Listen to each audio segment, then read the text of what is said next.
Through the course of the 1960s to 1990s, immigrant populations flooded into America, transforming the country's culture, economy, and awakening racial tension. Latin Americans and Asians traveled from their native lands in an attempt to escape communism.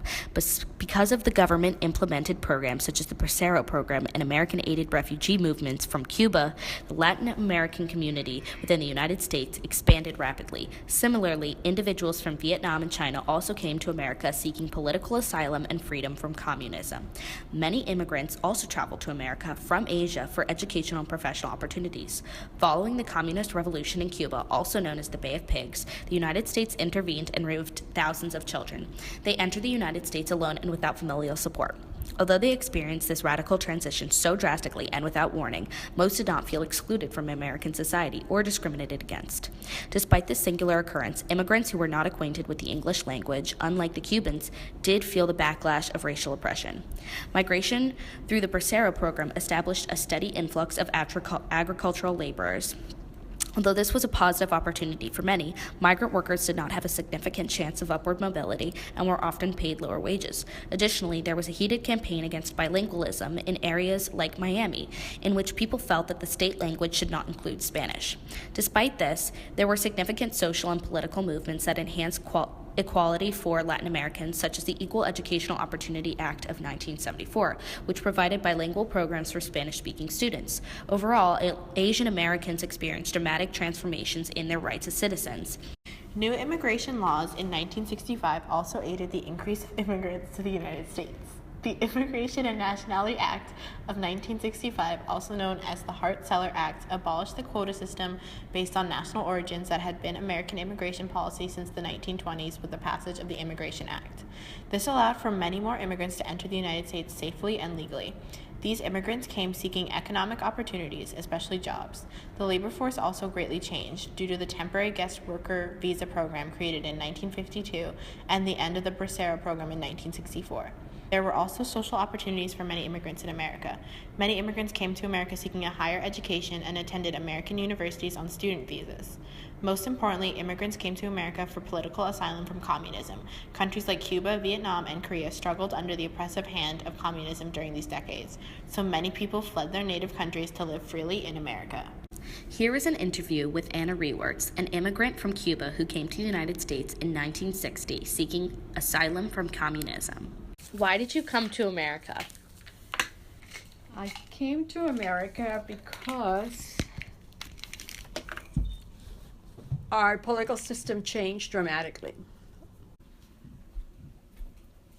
After Castro, at the same time he had broken diplomatic relations with the United States, he also had approached Russia and became closer and closer to the Soviet Union.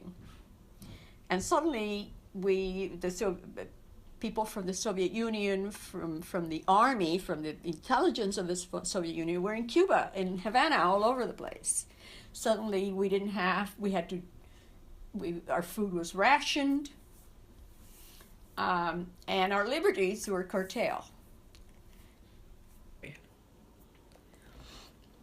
What were public sentiments like towards Hispanics and Cubans in general when you came to America? I often now think about that. I very much think about that in terms of the Syrian refugees, because I see the backlash towards the Latinos today, which I was fortunate enough not to have experienced. I never even thought of myself as a minority, because we didn't come from a depressed socioeconomic strata of the population, and secondly, we're Europeans descent, so we didn't have a lot of the situations. Additionally, here is an interview from Tazib Grossman, who immigrated to the United States from India in 1988 for educational opportunities. I came to the United States to study in 1988 from India, and I was 18. How were you viewed by American society? In college, I was just an international student and just led the regular student life. And after I graduated, I went to New York City, and I was not really treated any differently. Was it difficult to find a job, and what kind of jobs were available? It was difficult to find a job because I graduated in 1992, and it was a very, very bad job market.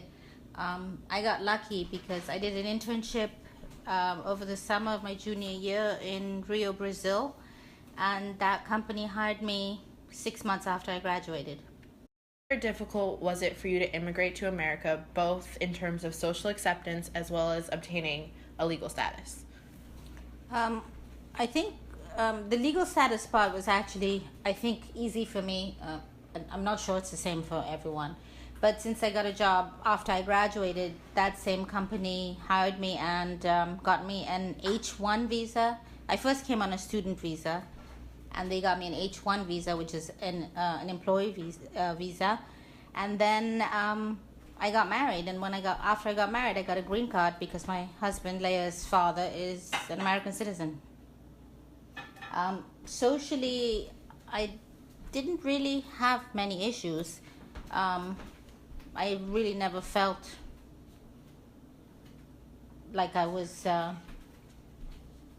singled out or. The United States offered immigrants many opportunities that were not afforded in their native countries. The Immigration and Nationality Act of 1965 allowed more people to immigrate to the United States. Both Latin Americans and Asian Americans were an invaluable part of the American labor force in the 1960s through the 1990s. Working in agricultural fields, stores, and restaurants, these immigrants represented that the American dream was still alive. An immigrant's transition to American society was not easy, and many faced discrimination and opposition in society. However, college riots in California asking for ethnic studies classes in 1968 and legal action rescinding Executive Order 9066 in 1972 showed the progression of American society towards acceptance of these immigrants. Now a part of American society, immigrants who arrived in America throughout the 1960s through 1990 left behind their homes, families, and belongings in hopes of achieving a new life. Though the transition was rocky, these immigrants play an imperative role in the success of American society.